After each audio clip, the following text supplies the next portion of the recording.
Stuart Gordon's From Beyond wasn't the highest grossing film of 1986, but it was the highest gross-out film of 1986. What are you gonna do to me? I'm going to kiss you.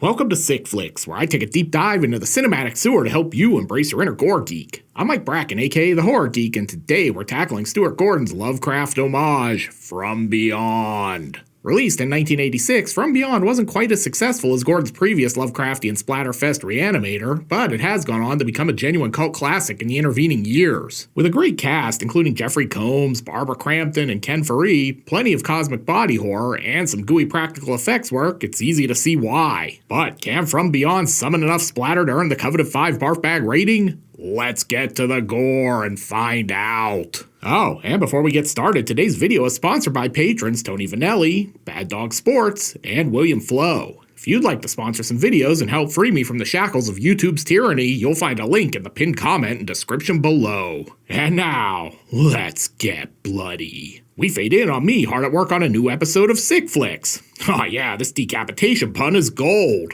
Oh, look out, it's Herbert West. Hope he doesn't snap that pencil like in Re-Animator. Damn it, defeated by the login screen again. Look at all that gear. Fun fact, this is just so he can run Pitfall. No one tell him in another 20 years he'll have a flip phone with more computing power. Man, it's like a Thomas Dolby song in there. I don't know what Dr. West was expecting to happen when he turned on his tuning forks, but I'm guessing an infestation of interdimensional sperm cells wasn't the intended outcome. As bad as this is, things are about to get worse as the killer sperm bites him in the face. Not gonna lie, this feels like a Wadzilla origin story. Man, I'm worried these sperm jokes are not very funny. After disposing of the creature by turning off the machine, he heads downstairs to consult with Dr. Pretorius. I've got to talk to you, the resonator, it's working! Fun fact, Pretorius was the name of the villainous doctor in Bride of Frankenstein, and you'll see the connection later in this film.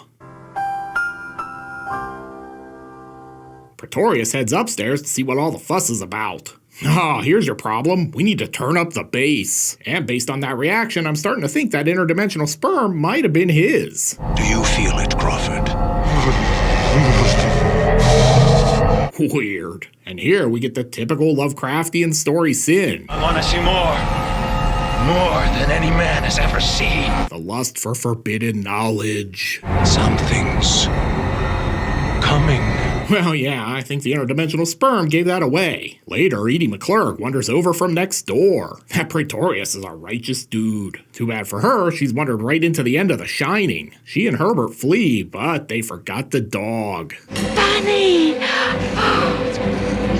And we jump to the credits. I suppose this is H.P. Lovecraft's From Beyond in the same way Gordon and Yesna's Re-Animator was Lovecraft's. Neither is a literal adaptation of the story it's based on, so don't watch the movie for your book report. And we've got a lot of returning cast from Re-Animator. Here's Jeffrey Combs and Barbara Crampton. Plus, we've got Dawn of the Dead's Ken Foree. But we're not done. We've got special effects by the late John Carl Buechler, too. And again, very loosely adapted. I'm pretty sure old Lovecraft's version had no instances of Barbara Crampton running around in a leather corset and thigh highs. With the credits over, we jump into the movie proper and meet Barbara Crampton. Ah yes, the 80s, a magical time where all you needed to convince audiences a woman was smart was a pair of glasses. I will say I admire the fact that From Beyond isn't wasting any time. We're straight to this cat fight. Though if you've read my work, you know I'm not in favor of locking away schizophrenics. You're in favor of using them in experiments like lab animals. Meow. We're also treated to some exposition. We've asked Dr. McMichaels for her expert opinion on the sanity of Crawford Tillinghast, as it pertains to his ability to stand trial for the murder of Edward Pretorius. Barbara then heads inside and wanders right into a jump scare. Get them out of here! And this guy, who's clearly taking matters into his own hands. She eventually makes it to Dr. Crawford, who's prescribing a full regimen of exposition. Dr. Pretorius believed the pineal was a dormant sensory organ. You mean the pineal gland? He must have been drinking that green stuff from Re-Animator. I think we all should just take a moment here to appreciate how great Jeffrey Combs is. He makes every movie better. We saw creatures. They were like giant spermatozoa. The lady in the background is like, oh yeah, he's totally high. But there's one more revelation to come. It ate him, bit off his head like a gingerbread man. Not sure what to make of this, Dr. McMichaels takes him for a CAT scan. This is the weirdest episode of House ever, and that's saying something. Let me out of here, I'm claustrophobic. McMichaels is like, man, this is boring. Maybe there's something on TV. And they make a startling discovery. I think the pineal gland is growing. Then the cop says what we're all thinking. I want to know what the hell happened up there. Crawford is released to McMichaels, and this really does feel like an episode of House at this point. Turns out she's got a plan. I want you to recreate your experiment. This sounds like a great idea. I'm sure nothing will go wrong. And Star Trek door sound effect. Hey, it's Ken Foree. Guess he made it out of the mall after all. He takes them back to Pretorius' place. Why do they keep pulling up to the set of Spookies? And I feel like it's a missed opportunity that this gate didn't open with the Star Trek sound effect too. If you're worried Crawford is feeling alone and abandoned in the car, don't worry. They're back to keep him company. And look, the house is number 666. That's very subtle, movie. Ken heads in first. Well, it's not as nice as the Monroeville Square Mall, but I guess it'll work. I call top bunk. Hey, William Catt, are you in here? Turns out the electricity is off. Not that you'd know, because it's brighter than mid-afternoon in this place. It's a good thing they got the power restored, because it means Barbara can watch Videodrome. This guy was into some weird shit. Sorry we had to censor the TV to appease PrudeTube, but this definitely gives new meaning to the phrase watching the boob tube. With movie time over, they head upstairs where they find... The Pretorius Resonator. Oh yeah, and a jump scare. Then we take a break to try Ken's Red Lobster biscuit ripoff. Later that night, we get this weird scene. Oh, Ken, I just can't quit you. And it's sort of hilarious that Jeffrey Combs looks like a miniature next to Ken Foree. Couldn't they get him an apple crate or something? Barbara Crampton, meanwhile, seems bored of the movie. But Crawford's ready to get the show started. This is basically me getting ready for every live stream. And he's even got some useful advice. Don't move when we're in the field of the vibrations. Why? You move, and they may see you. Whoa, look out. Crawford's about to flip the switch. And suddenly it's like weird science in here. This looks real great, people. These guys aren't screwing around. Turning on the device summons these sad-looking neon jellyfish. And then Ken breaks the don't move rule. Crawford is ready to shut it down, because really, I don't see the upside to running a device that summons carnivorous neon jellyfish, but Pretorius has other ideas. And he's come back with some exposition. I saw you die. No, not die. Just pass beyond. I don't want to alarm anyone, but I think Doc P has been rubbing Rogaine into some really weird places. Then things get weird. Touch me, if it pleases you. Yeah, I'm gonna pass. Crawford is clearly more of a touchy-feely kind of guy, though. And say what you will, but I don't think this new avocado hydrating face mask is working for him. Oh shit, dude's like the chocolate fountain at Golden Corral. Guessing I probably can't show that, because the only thing PrudeTube hates more than bare breasts is people exploding into goo fountains. Then Crawford saves them all by shutting down the machine. That should be the end of the movie, right? Clearly there's no benefit to turning this thing on. McMichaels knows Crawford isn't crazy, so let's smash this thing to pieces and go get ice cream. Except there's still like 50 minutes left in this movie. So, since we're not getting out of here early this week, I guess we might as well break down the rest of From Beyond. We'll kick things off by letting Ken here ask this very important question. Well, how about the hard-on I got? Is there a statistical correlation for that, too? Whoa, TMI there, Ken. It's probably just all the Viagra. Then this happens. Well, we just have to try the experiment again. No. No, we do not. I got a better idea. How about if we disappear out the door?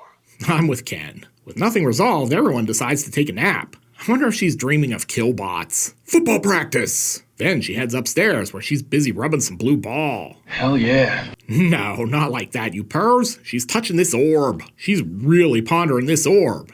And that might be the most modern reference in the history of this show. How do you do, fellow kids? And then she throws the switch, which apparently just turns on the RGB lights and fans in her studio. Crawford tells her to shut it down, but she's not listening. Turn it off. No. And he's apparently feeling frisky. Their twosome is about to become a threesome because Pretorius is here too. Turns out he's like half the man he used to be. Death to Videodrome! Long live the new flesh! Pretorius grabs McMichael and Crawford flees. What a hero. Back upstairs, Pretorius is putting the moves on Barbara Crampton. Another life. I would have enjoyed you in another way. This is clearly one of those times where Tinder is more risk than reward. Crawford and Ken head for the breaker in the basement, but they run into the Demogorgon from Stranger Things.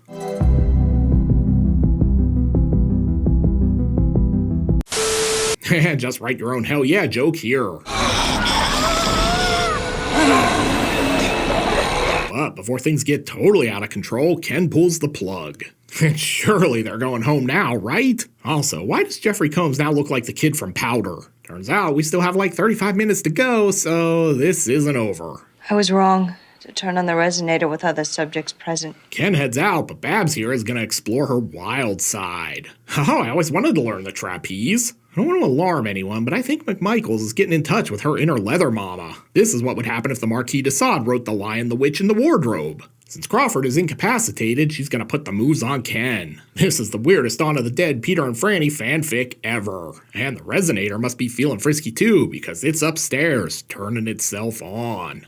He's trying to start the resonator from beyond. Title mention. You know what to do. They charge upstairs and Ken tries to disconnect the machine, but no dice. Then he gets attacked by these bugs. It's a good thing he wore the short sleeves. He's feeling pretty swarm in here today. In fact, you could say he's pretty boned. Pretorius, meanwhile, is looking great. Humans are such easy prey. And so is Crawford. Hey, is that a proboscis coming out of your forehead, or are you just happy to see me? Things are looking bleak, but Barbara Crampton is about to extinguish Pretorius's hopes and dreams. Back at the hospital, the doctor from earlier is trying to check out Crawford's pineal gland.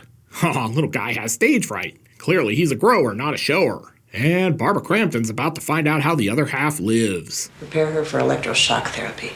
While she's getting ready for the shock of a lifetime, Crawford's sneaking around like this is an alien nation stealth mission. Dude kinda looks like Fire Marshal Bill. You kids even remember Fire Marshal Bill? Christ, I'm old. The really cool thing about having a third eye is it lets you see everything in predator vision. I'm not gonna lie, this color grading is still better than most of my old videos. Dr. Ratchet walks in to find Crawford doing his best Return of the Living Dead impression. Brains. Crawford, please don't eat those. He's gonna need at least 2 packs of handy wipes. Oh wait, he didn't want brains, he just wanted some eye candy. Back in the electroshock therapy room, Barbara's about to bust loose. You could say she's lighting up his life. If you want a real scare, think how much the hospital is gonna bill her for breaking that light. I hope she has good insurance. Now free, Barbara heads back to the house. And I'm calling shenanigans. Where the hell did she get dynamite from? Must have been the same place where she got clothes. Plot Mart. At any rate, this movie is turning into a real bomb. She's ready to head out, but she walks right into this jump scare. Crawford's about to make life tough for Barbara as he chains her up. This is all pretty arresting. He professes his love, but she's not interested and bites off his third eye. Not. Once again, proving this is the dumbest show on YouTube. And upstairs, the orb is activating. I'm sure that's no big deal. And don't look now, but Pretorius is back. She'll know, Edward, how you can't make love. Maybe you could teach me. Then we get the weirdest chase scene in history. And whatever the hell this thing is, Crawford gets a taste of its pimp wing. God, this movie is amazing. And now it kinda looks like the monsters from Feast. Then it eats Crawford. He really took him for a spin. Upstairs, Barbara has her own problems. She's all tied up and the interdimensional sperm cells are back. Except they free her. I'm not gonna lie, I did not see that coming. If you guessed she was gonna flee right into Pretorius, give yourself a screenwriter's credit. But wait, it's gonna get weirder because he's given birth to Jeffrey Combs? We're then treated to the goopiest wrestling match in history. Really, just go watch it. YouTube is not a fan of this. With the bomb set to go off, Barbara jumps out the window as the house explodes behind her. Say what you will, but she knows how to make an exit. And it turns out she's alive. That's a happy ending, right? Well, she's also crazy. From Beyond may not be as well known by the mainstream as Re-Animator is, but it's a fantastic companion piece to that film. Crampton and Combs returning to Lovecraft country is a wildly entertaining time, and I wish they'd made about a dozen more of these loose adaptations. While From Beyond is not particularly faithful to the source material, it is another example of how creatives have been able to take Lovecraft's work and mythos and spin them into new stories. Many of my favorite Lovecraftian tales weren't actually written by Lovecraft. From Beyond falls into that category. But can From Beyond summon up enough splatter to earn the coveted 5 barf bag rating? Let's go to the gore card. In terms of gross anatomy, From Beyond delivers. We're treated to the creepy third eye effect, ripped out eyeballs, multiple decapitations, Pretorius' gruesome transformation, and that wild rebirth scene. The effects are plentiful and gooey, and really you'd expect no less from John Carl Buechler. As such, From Beyond earns the full 5 barf bag rating. This is definitely a sick flick. Looking for more Lovecraftian mayhem? Then be sure to check out my review of Dark Waters. You'll find a link here on the screen. I'll meet you over there. Until next time, I'm Mike Bracken, aka The Horror Geek, bringing you all the splatter that matters.